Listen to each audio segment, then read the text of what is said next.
The curriculum in schools needs to change. There needs to be, like, teaching on technology is not like a degree, Yeah. alright? This is life. We are in a different part of life where tech and understanding what technology is has to be a part of the just core curriculum.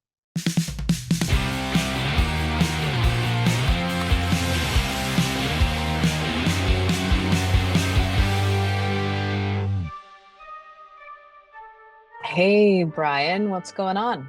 Hey, Eve.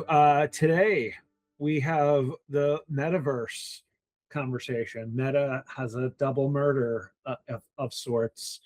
We have two big topics to talk about. Ready to dive into meta? Alright, let's talk about it. So what, 2 crime scenes, 1 company, 0 accountability, is that what it is? That's right. The first element, and this is like fresh. So fresh news. If you're listening to this on right now, we're recording on March 27th. As of March 25th, 2026. 2026, Yeah. LA jury found Meta and YouTube liable for deliberately designing addictive platforms that harmed a young girls named Kaylee's mental health, according to CNN. March 24th, a New Mexico jury found that Meta knowingly harmed children and concealed child sexual exploitation on its platforms, according to Fortune. The combined damages across both cases, according to Fortune magazine, is $381 million. Yeah, a drop in the bucket. And and then on top of it all, the second crime scene, and the lighter one of the two, is that Meta has finally quietly announced that Horizon Worlds is going mobile only, and their VR dream is dead, according to TechCrunch. AKA, they're basically killing the metaverse, which is ironic because they renamed the whole Facebook company Platform, to yeah, Meta, right? that's right. So, Brian, what is this saying? So, what happened, like, to the metaverse? Like, do we have any stats around d like, I've never heard anybody talk about the metaverse, like, Can we in actual conversation. Do you know people that use it? No, and I think the important thing that we should clip in, and I'd love to like clip it into this video, and we can kind of show it, is the launch video. Do you remember the launch video of Mark Zuckerberg trying to act and being like, "Hey, friends, I can't believe I've met you in this virtual world." And they showed these little crappy cartoon character versions of Mark Zuckerberg that looked as bad as like that looked really just, I mean, very haunted child look to them. They did not, they had very dead eyes and they looked Right. very creepy. We Yeah, can I think we should play that play that too. That to me is like our link it because that is a kind of like telltale sign of like how hard like people try to make something actually look cool or like, want you to use it. Well, and he shouldn't have been the person to introduce it, right? If you wanted to introduce, well, because remember years ago, remember 10 years ago, remember Second Life that everyone was talking about? Second Life. Oh my god. Do you remember that there was, do you remember that people were talking about Second Life? Like Oh my that was, god. it was kind of crypto and NFTs before NFTs because people Yes. we're going to buy property on Second Life and we're going to buy fake things in Second Life. And that is going to be, oh man, it is going to be a gold mine. And what happens? Well, nothing. And Nothing if because you people weren't adopting it. most people weren't adopting it. And so Mark Zuckerberg's idea of the metaverse, even if you think the metaverse is whatever you think about the metaverse, I think the metaverse was kind of a stupid idea and is not there yet. But regardless, you would think the person that would sell that, and the person that you would want to be the voice and person behind that, you would want someone very cool and very hip, and someone who people would want to follow and be like, oh, this is a thing I want to go do. And Mark Zuckerberg is probably not your is not a great spokesperson for that type of thing. Well, and then wasn't it 10 years ago where, like, Facebook movie was coming out too? When did that come out? Oh, Social Network. That was about 10 years ago. Wasn't Yeah. it? I thought it was, like, 2016. Anyway, and so there Yeah. was, like, this kind of weird, like, light on him anyway, like, people didn't like him because of that movie too, so I mean, I think there was a lot of we're really getting into we're really talking about the personality of Mark Zuckerberg sure, right yeah. now. I think that there was definitely some damage done from if you watch that movie, it's not a it's not a flattering portrait Oh, of absolutely. Apple, I mean, right? it was just him Um, stealing it, like, from somebody else and then kind of being sneaky about it, you know? right. And I felt like it was and I think that it's also he also himself, and when he shows up before Congress or when he shows up in interviews, is not just he kind of is always deer in headlights, like is always kind of the vibe you get when you view him. He does not seem like, I mean, there's a lot of people that will like put his head and his person, you know, him next to like Android pictures, right? Like that's a very popular meme. Because he does not, he's just not the warmest communicator or I person. mean, yeah, I mean, let's just kinda be honest, like, I don't think designers are like this as much, we're a little bit more socially, acclimated. But, if you're talking about engineers, people that sit with computers a lot, usually, not everybody, there's definitely exceptions. I love my front end developers that, can like, have conversations, but generally they're shyer. They don't necessarily make eye contact as often. And so Yeah, there's this like off-putting attitude with them. Maybe, they kind of run on a spectrum too. So, totally. but that's just like, yeah, whatever. It's just like a persona. Well, and you can contrast that against Tristan Harris, who like did that, who's very charming, very like talks very eloquently, is like very able to explain really big ideas in Sure. very like simple, like easy to understand ways. And Zuckerberg just never has. And so, in going back to the metaverse in 2021, he rebranded the entire company from Facebook around calling it Meta, Meta. Yeah. and then they had no validated user demand. There was no meaningful user research that drove an $80 billion bet. According to TechCrunch, Reality Labs had lost nearly $80 billion since 2020. What's Reality Labs? Reality Labs was the name of their section in Meta that was building the metaverse. Mhm.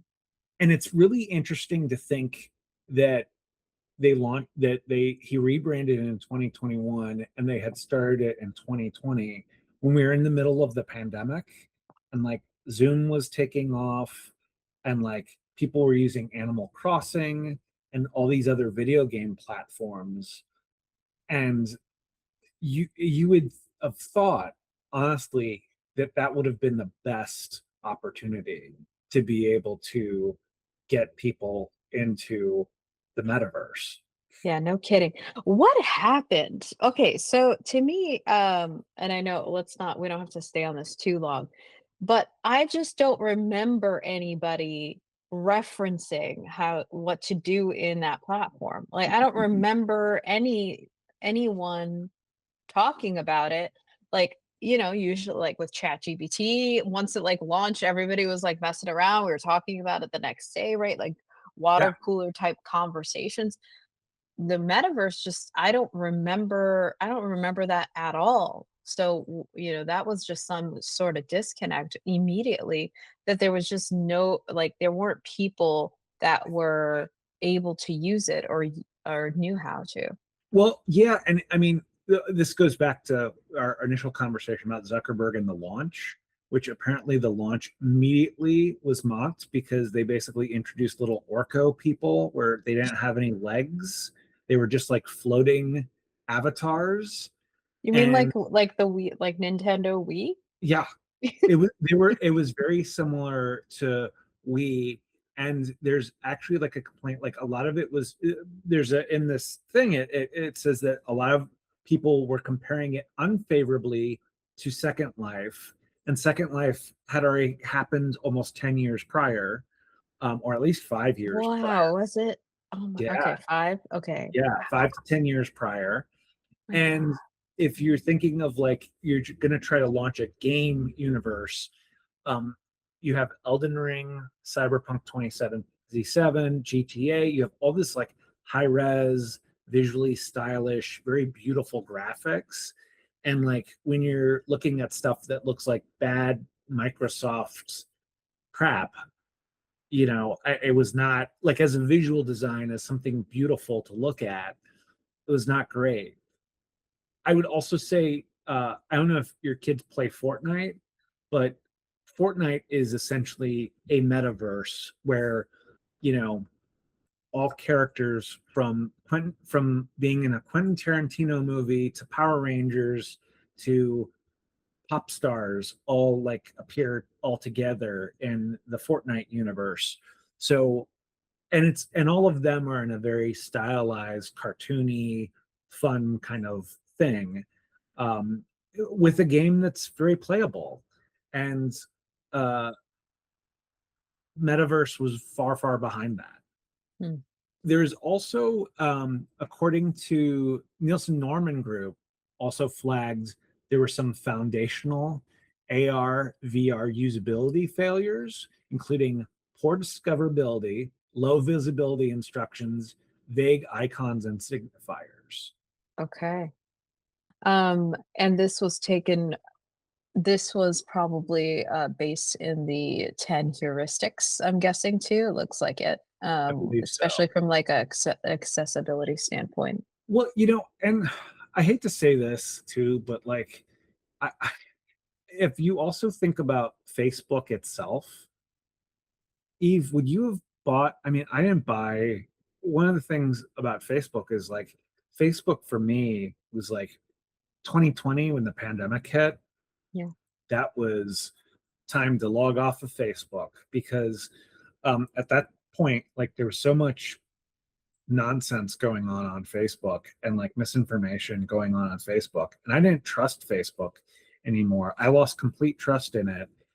And I also think that when people think of VR stuff, VR AR stuff, there's sometimes is like going to be like a personal element to it, whether it's like it's a thing that they're going to go and interact with and go talk to friends or interact with somebody. And like, I don't know, are you going to trust a company that's not, and put your face into goggles, and have yourself represented or have your likeness or any type of information about you if a company is not able to get the basics right about, you Yeah. know, Yeah, I mean, my friend was, like, upset because she's, like, completely, like, off of Facebook, but because she has a Android user at home, her yeah, husband, they use WhatsApp to kinda communicate with the family, and so when they're sending pictures of their son, guess what happens? You what's sign the it? terms and conditions, that likeness of her son is on a Facebook, platform as well because that's, WhatsApp is owned by them. Yeah. I mean, and I mean, I'm kind of talking, I'm still on Instagram, which is also owned by Facebook, right? That's true, you're right. Yep, Yeah. yep, and YouTube. Yep. Oh, no, YouTube's owned by Google. Oh, yeah, right. I'm sorry. I'm, like, thinking about the current, like, Lawsuit. state of YouTube being responsible for 30% and Facebook is responsible for 70% of Yeah. the kind of design faux pas that have been happening. Yeah. So they Horizon Worlds shifts to exclusively mobile, exclusively separated uh, from the Quest VR platform, and then of course Meta buried it according to TechCrunch. In January of 2026, last January, they laid off 10% of the division. 10% of Reality Labs, right? Yeah. And then it looks like CNBC says that they recently announced layoffs across Reality Labs in March, this March, so this month, Oh, uh, just this month, yeah. just this month. And the fitness app, which they acquired in 2023, is now moved into maintenance mode with no further. And I guess this fitness app was called Supernatural. Um, Okay, what a maintenance mode. I mean, you don't hear like language like that. That's like interesting. I have never heard of a platform saying they're going to move into maintenance mode. I mean, for us, that language sounds like, you're going to keep the lights on, but there are no updates. yeah, exactly. And then Zuckerberg, of course, says it's hard to imagine a world in several years so where people more most glasses people wear aren't AI glasses, according to TechCrunch.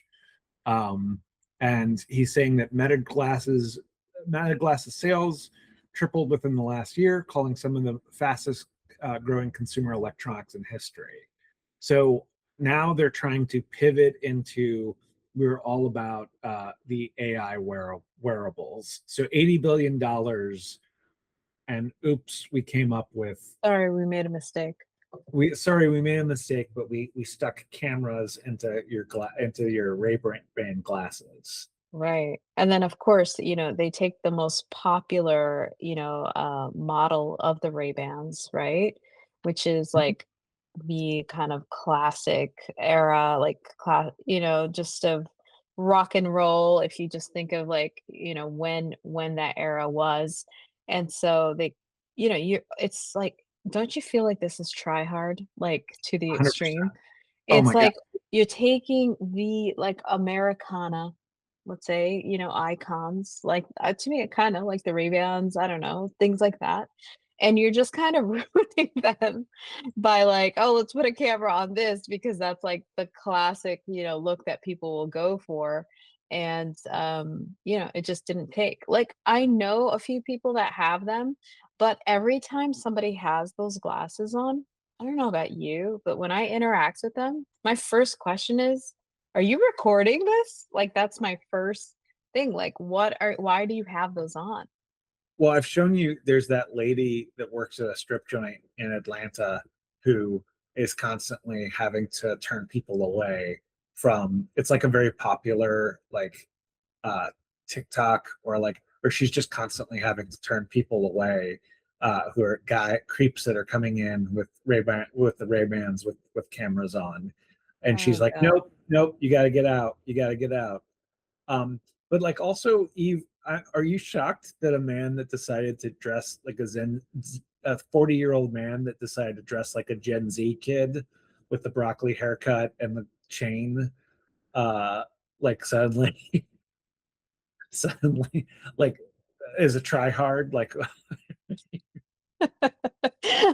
Oh, remember did he you rebranded himself and That's right. Was that I remember that. Was that, he and went then on do like you Rogan. remember right, and was that really him, or was that like, do you know, like, how Jim Carrey came out and people were like, "Is that Jim Carrey? Who is that?" With, like, the whole Oh no. face mask, like, I don't know, I thought maybe it was, like, a prank or something 'cause it was just, like, this guy acting like Jim Carrey. It was so weird. But anyway, I remember when, like, Mark Zuckerberg came out looking different. I thought it was a filter, and not necessarily him because there was just, like, too many, like, updates.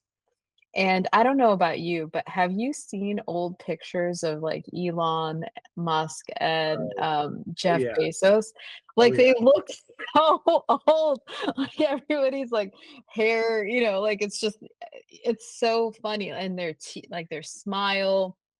And you just see, like, this transformation over the years, like, who are these people? I don't even know. Like, the I people once you, like, air the videos from, like, 10, 15 years ago. Well, there's a funny somebody, I forget. I think it was his daughter who's a transgender woman, and who does not speak with him, said something really funny, which was she was like, Elon getting the hair plugs and the jaw implants and the teeth was gender Oh, affirming that's care. I thought was oh really my god, I did not know that. But, yeah, I just recently saw a video with Elon Musk and, his like, he just looks so different, and his hair was receding, the teeth were, just not I don't know what people are doing with teeth. Teeth are, like, just completely different. It was like a different smile. It's he crazy. looked like a sweet kid that you would see in your computer class when you were in high school, right? Like Just who normal. would have, Absolutely yeah, normal. Yeah. seemed like a nice guy. He seemed like a nice guy. And I mean, now I'm sure he was and, yeah, had like that well, to me, like in order for you to be that way, right, and kind of accomplish the things you were, planning like this vision. Yeah, I would say so. I think that you have that kind of type of persona of wanting to like make things better, change things for, he was just like to me that dreaming of like, can we do something for NASA? I yeah. love that. I thought that was awesome. I also thought it was awesome. It's a shame that he has not been Yeah. great. Okay, so let's move on to the second big conversation, which now is this is Kaylee, and Kaylee apparently started using YouTube and Instagram, and this is the judgments that have been against This is the case. YouTube and Instagram. This is Right. second victim, which is the kid. She started using it YouTube at 6 and Instagram at age 9, according to Al Jazeera. By elementary school, she had posted 284 videos on YouTube. Um, she Just told for reference to, I believe this is the LA case. yep, She is 20 years old now. now, So yes, current, like 2026, 20 years old, so yeah. She, according to Al Jazeera, she told the court, "I stopped engaging with my family because I was spending all my time on social media." Um, she suffered anxiety and depression by the age of 10 and was diagnosed with both. Eventually, according to CNBC, severe body dysmorphia, suicidal thoughts, near constant use driven by notifications that she felt she couldn't resist. Um, and her case is one of more than 1,500 similar lawsuits to go to trial, according to CNN. Yeah.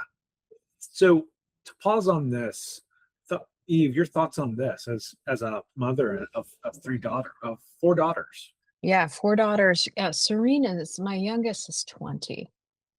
So using YouTube, I mean, like, so I won't name names from like family members, but I have family members where the kids are watching YouTube. And what the parents are doing is, I think there's like a timeline, like a time frame where it blocks the kid from watching. Oh, And then really? all of a sudden, yeah, there's like some sort of like halt in the screen where it's like time's up or, there's a time limit. And so, and I've seen this where the kid is, like, panicked. Brian, it's like Yeah. I don't this is like crack cocaine. Like, the kid is panicked and, like, just does this, like, shivering I don't know what the kids are why this is happening, but it's like, trying like, literally peeling the, iPad off of, the kid and Yeah. just, like, panic mode. Like, "Oh my god, the show's over," or, not even over, it just gets cut off. At least for us, when the show's over, there's nothing to watch. Like when the show was over, Right. that like or we were forced to watch commercials, there's nothing else to do. You're just gonna sit there unless you change the channel and do something else. But this was just like nothing, right? You just go from watching to nothing. It's just like how poor of a user experience is that, first of all? And so as I'm like seeing this from like a person that's raised kids and now seeing young kids and like their reaction to watching, it's like us watching TV, but now it's just handheld device all over the place. No, no commercials if you have like the premium version, right? So you're just like constantly consuming as a child baby. I mean, this is like a kid. This is like a 2-year-old.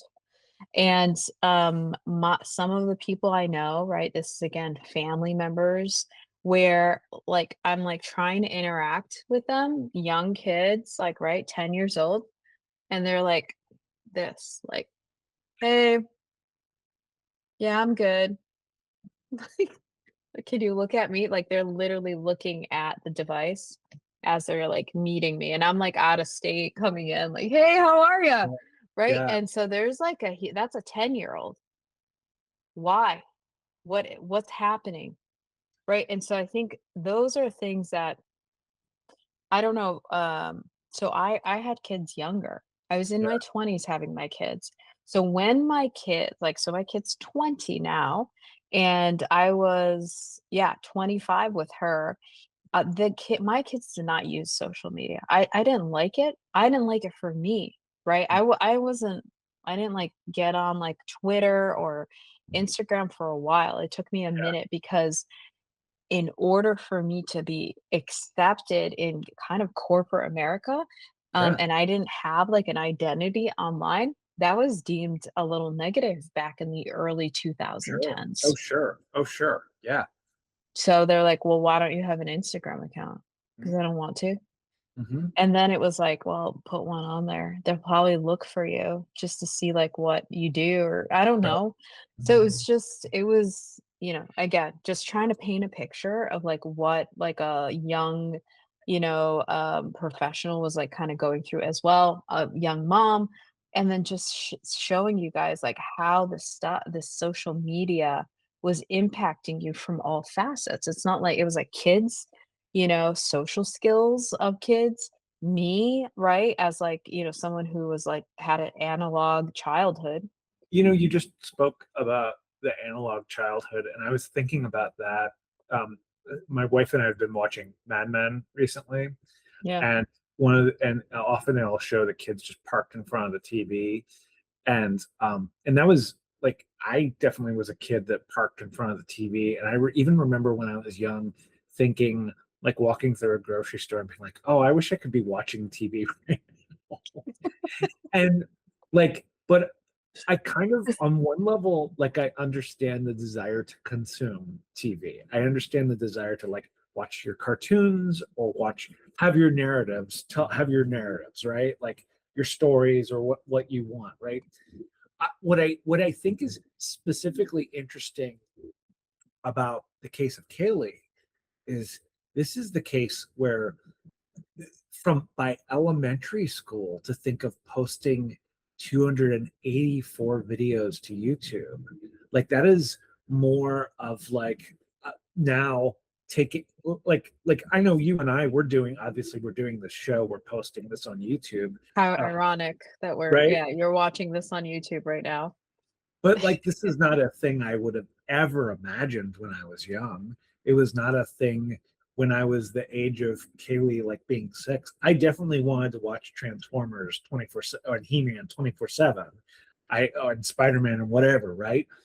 I did not want to I did not think of by the age of like 6 or whatever the idea of like recording myself on camera and putting myself out into the world. Like, Okay. right? But you know what? Just to add to that, it's what you said is interesting. I wanted to watch this 24/7, right? Yeah, You can. Today, this is a capability right. and a designed feature that has been researched by UXers, right? This is why Meta and YouTube are getting sued. They're Yeah, getting sued because of design features. yeah, Endless scrolling, the like button, right? Which I believe Kaylee was addicted 284 videos? Why?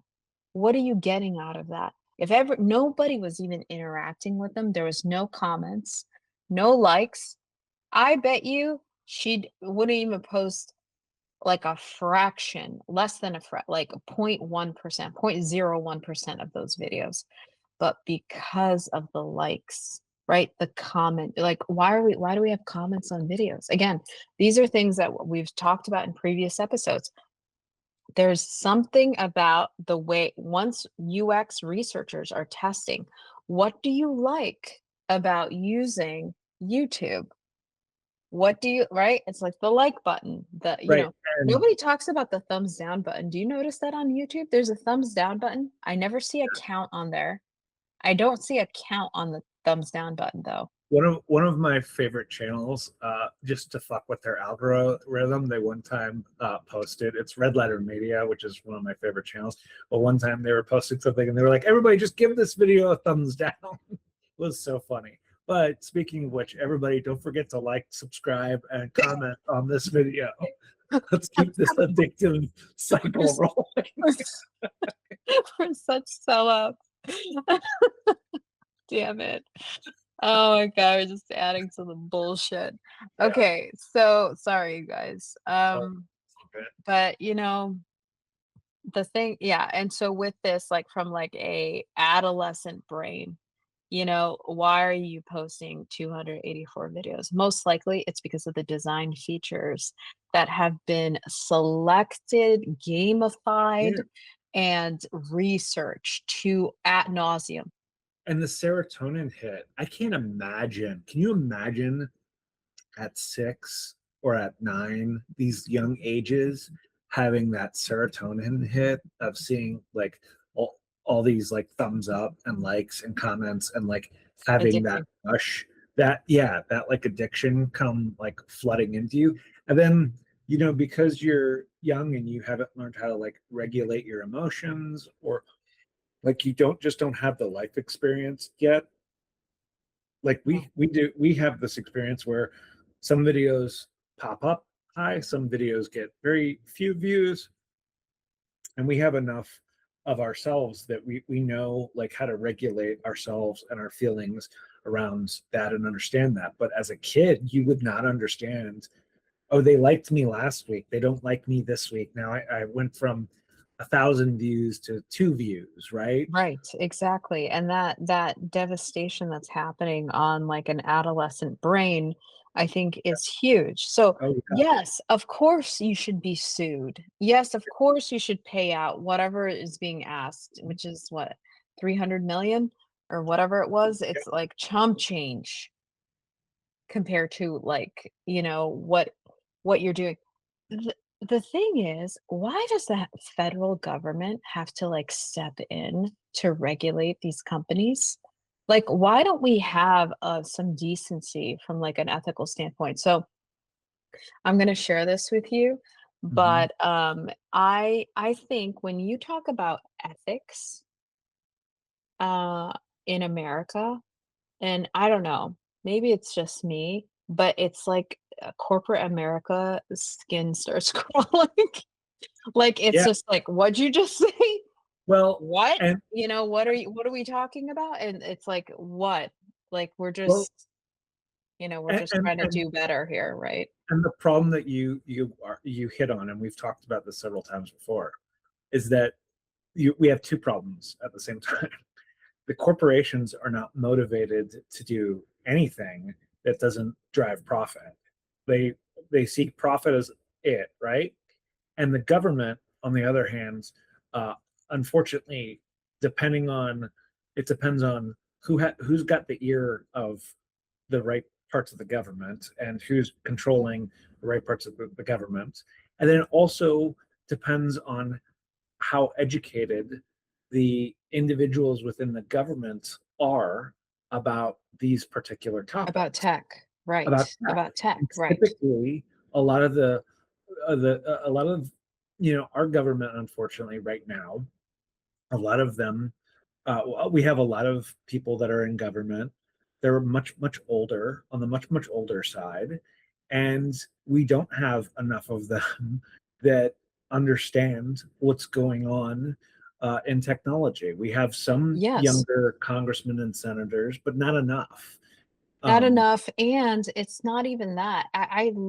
It's the curriculum in schools needs to change. There needs to be, like, teaching on technology is not like a degree, yeah, alright? This is light. We are in a different part of life where tech and understanding what technology is has to be a part of the just core curriculum.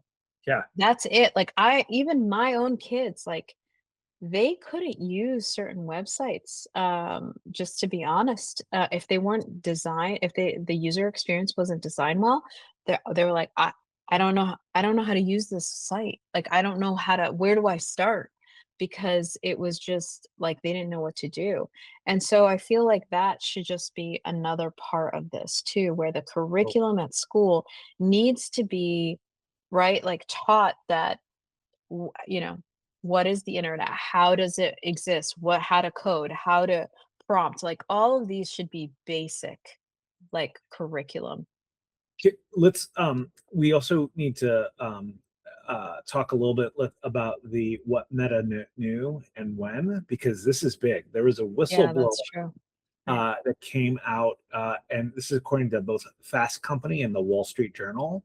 They already had internal research where they knew that Instagram was harmful to teens' body image and well-being, and all the findings were swept aside. Here's the thing, and we discussed this before, is that internal research that is happening within companies, what I, at least I'm thinking what we should do, and this is something we've like talked to a few of our other, people who kind of just help us, develop new episodes is should we have a division where design and research teams aren't being sitting inside corporations, right? So instead of an internal user experience team and research team sitting inside Meta, do they sit on the outside?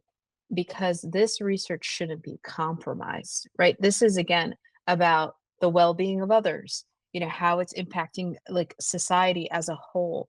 Right, and so this is kind of where, once Brian pulls it up, he'll kind of show the facts here on the internal research of, like, it being harmful to, in this case, teenage girls' body image. Well, and the whistleblower, her name is Frances Haugen, I believe, and she was a product manager. She was a former product manager, and she disclosed this information to the Securities and Exchange Commission.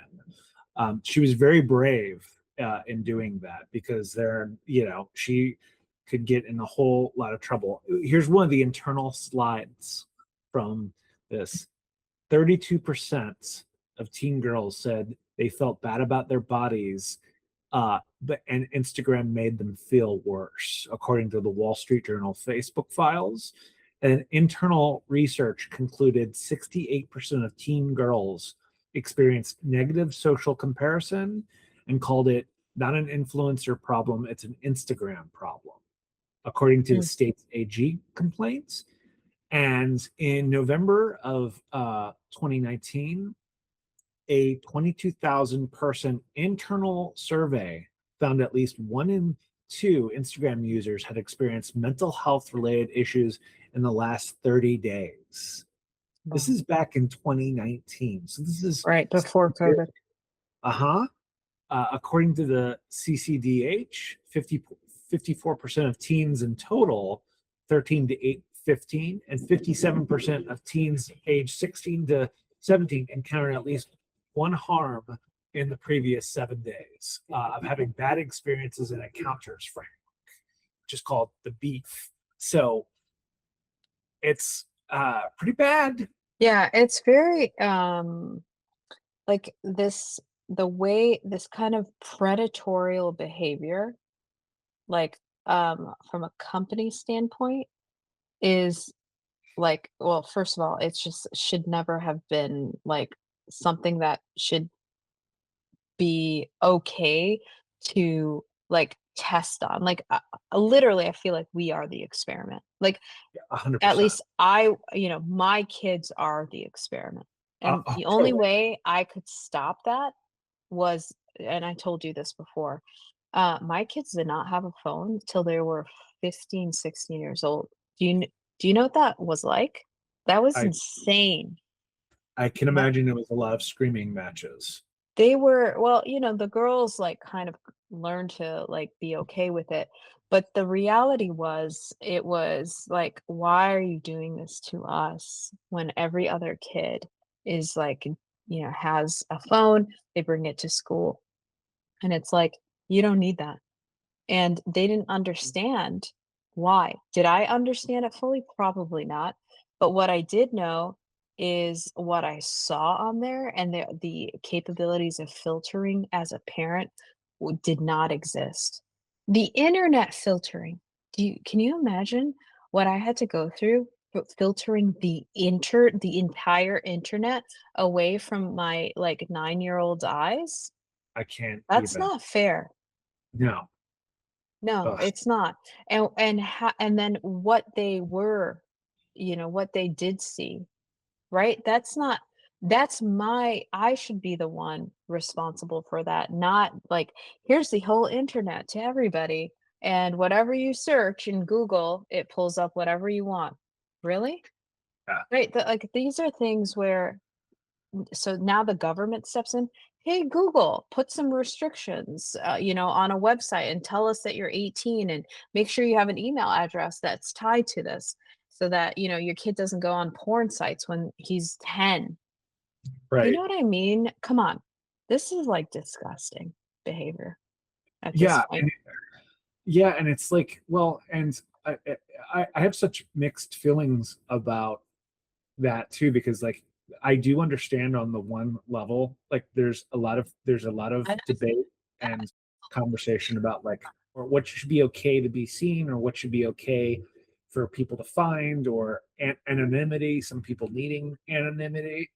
On one level, I understand that. On the other level, like there has to be better solutions and better ways to protect No, these. we've lost our empathy as a society. We actually don't like kids, Like, that's how I feel. Like, you don't really care. You don't Well, care about the next generation, right? Like, there's some of that, we have to say that. Like, that has to be said, well, to and say, what "Oh, okay, we do like kids. How? Let me show me how." Right? But well in this case, it was just open field. Well, and what backs up your assessment there, at least for Facebook, is that their beef survey, which again, beef is an acronym for bad experiences and encounters framework, is what beef stands for. So, Arturo Villar, who is a former employee who led the online safety efforts, he personally emailed Zuckerberg with the findings urging action. Zuckerberg's response was silence. Uh, he was prevented, Bahar was prevented from sharing findings with other employees. He testified before Congress. I agree that they make research. I don't agree that they make changes. So they research it, but then they don't actually change it. Frances Haugen uh, called called the emails a smoking gun, and then the leadership actively blocked the solutions. One of the teams built an AI classifier to identify negative appearance comparison content to protect vulnerable kids, and Masari killed this project.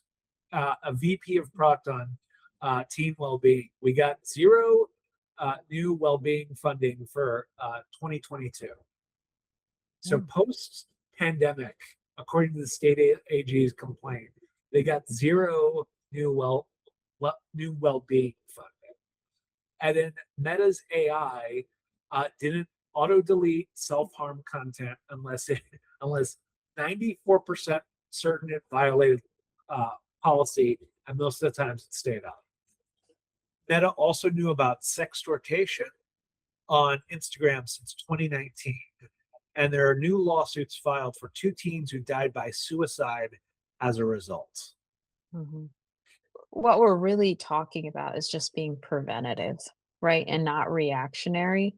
Like, the thing is, that's what our field does the best, is we can actually test these types of scenarios with prototypes that we've built in order to see like, okay, what could be the impact? And we could do this with as little as 8 users that we could see how this will scale out in a platform.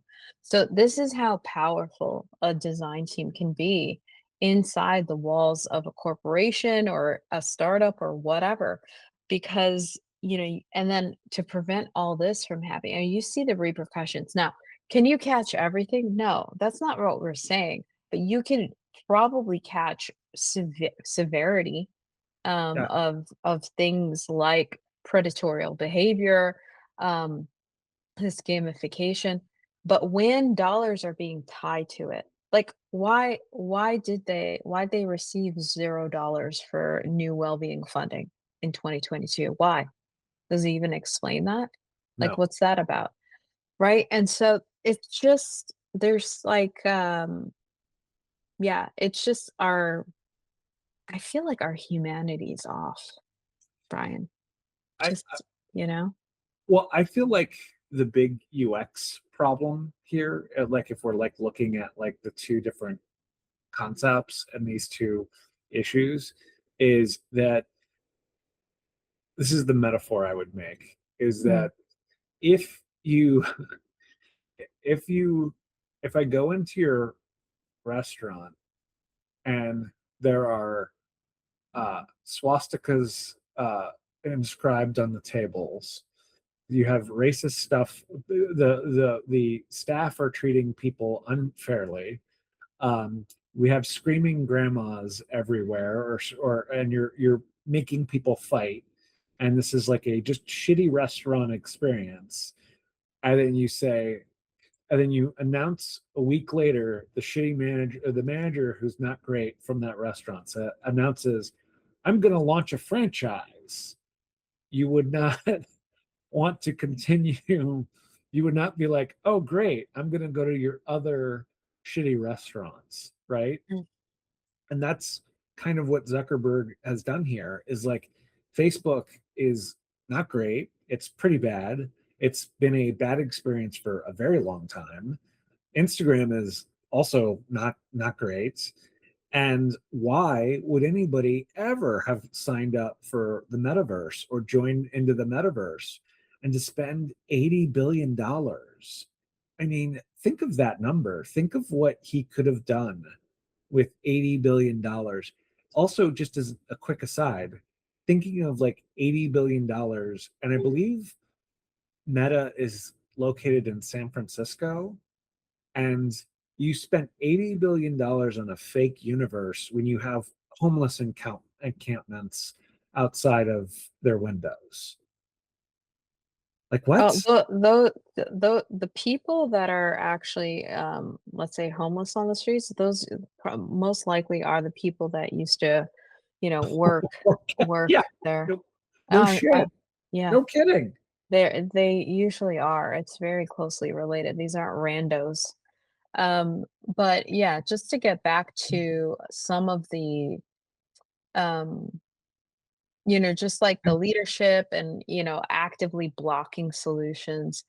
We've said this before, and I think we should just say it again, is I believe that some of the data, the research, and what we do should not be compromised by corporation dollars that pay us to give, suggestions and make, assessments, synthesize our data based on what we've seen.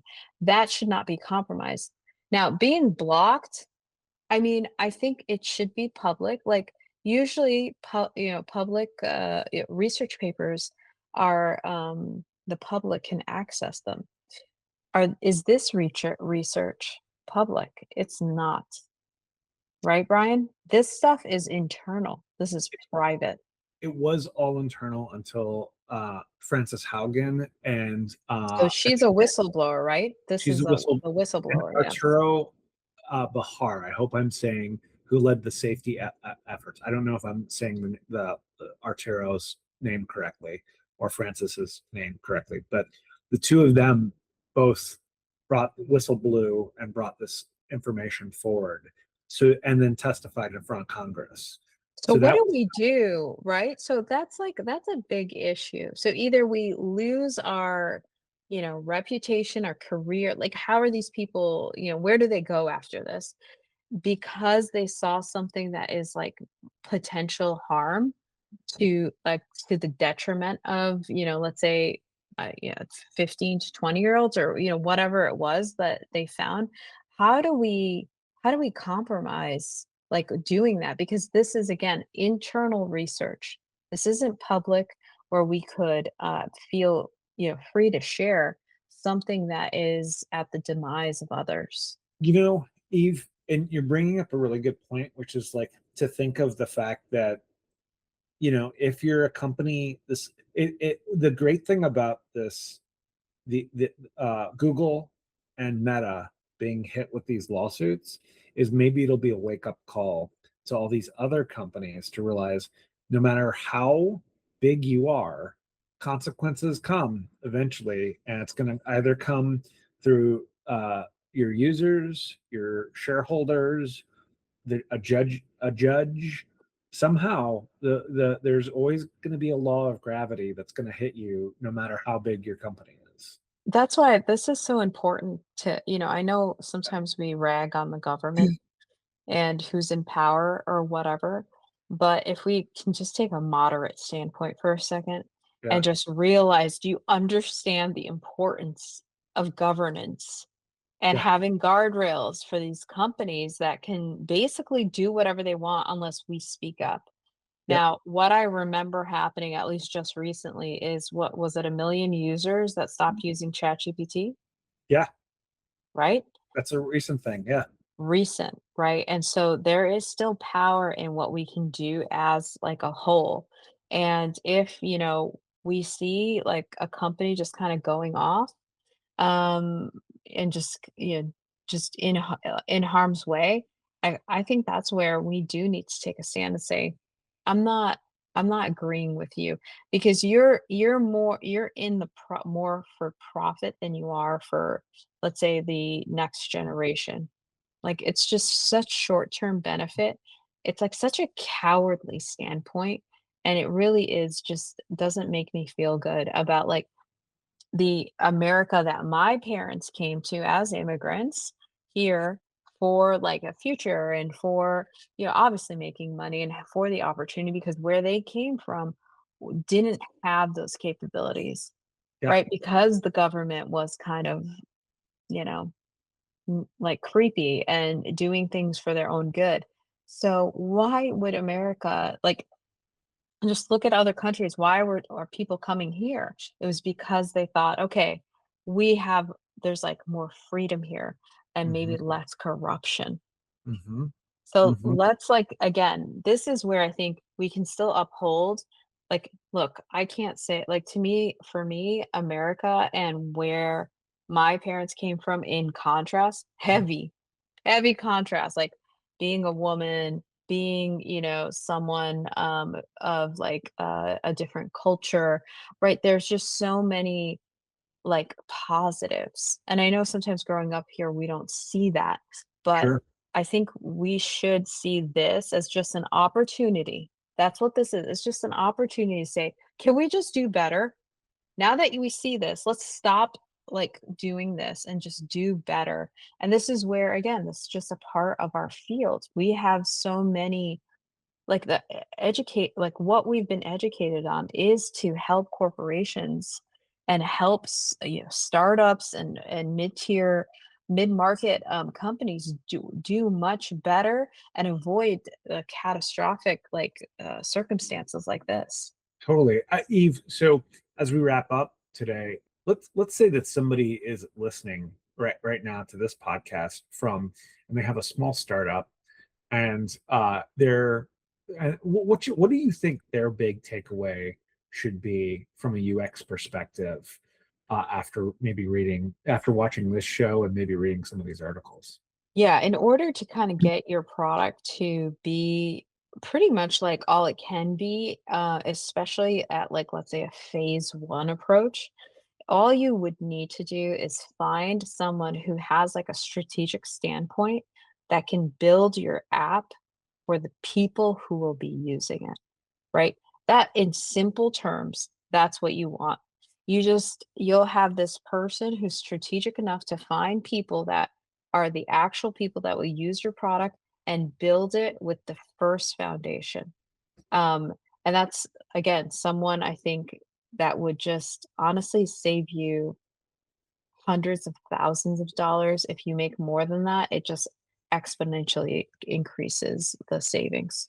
Or could save you $80 billion, right? Like be able to at least, because that's the other thing God. that we've said from the beginning is like good UX people, we say no. We would say stop.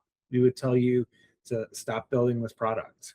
Save yourself money. Like, I mean, honestly, can you imagine being in the room and being like, I would have said to Zuckerberg if I had had the chance to talk to him, I would have been like, seriously, take all that money and put it into like building shelters for people, like building like something like there's no Yeah. reason to like build the real world, help the real world. Like, ignore Totally, the and here's the thing that even is around that too is the handshakes that are happening behind the person too. Like, I'm not one to criticize somebody in power because God only knows if I ever get to that point, what would I do? It would be horrible, and then me being kind of judged, but the handshakes, right? The the payouts that you have to make to digital advertisers, to yep. your stockholders, right? To your board. Like this is where sometimes when you do see a leader and they like kick him out of, and or have make him resign or him and her resign, there's those things are things that are behind closed doors. We have no idea about Yep. the arguments and the stuff, but that's all happening behind the scenes that we don't know about. Totally. Well, this was a good episode. Yeah, thanks. This was awesome. Thank you guys so much. And if you guys have questions or comments, please email us at questions@uxmurdermystery.com. And also we've started a Reddit subreddit, so you can join us on the subreddit. That's right. All right. Bye now. Like, subscribe, and follow, or become our next victim of bad UX. UX Murder Mystery is a joint production of Eve, User Experience Design Agency, and Crowley UX, where systems meet stories. It's hosted by Brian J. Crowley and Eve Eden. Edited by Kelsey Smith. Intro animation and logo design by Brian J. Crowley. Music is by Nicholas Lee. You can follow us at UX Murder Mystery. You can email us at questions@uxmurdermystery.com. UX Murder Mystery is a copyright 2025, Brian J. Crowley and Eve Eden. Thanks for listening.